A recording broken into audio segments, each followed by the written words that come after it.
Well, it's always interesting to see what's going on, and each one tends to be different in different ways, depending on the size of the field, who's running, and so forth.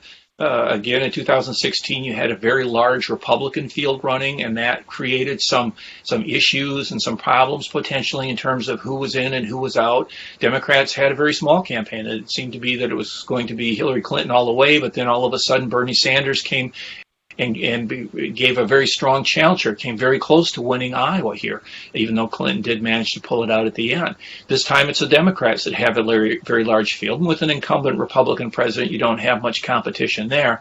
And so it's always a little bit different what's going to happen, and each state has its own little twists and turns as far as what's important in terms of issues that are important to the residents of that particular state and the voters in particular. And so we always have to pay attention to what's going on, but we think the process ultimately does a pretty good job in most instances. It's not to say here in Iowa that we pick the winner all the time. Again, it's a matter of usually if you're in that top three, you're in pretty good shape for the most part, depending on if people are actually competing here, and not everybody does. But you want to see that people, the candidates, are getting out there and really talking to people, because you don't want them to just live in this little bubble in Washington, D.C. and not really understand how whatever policy it happens to be that they're pushing affects real people.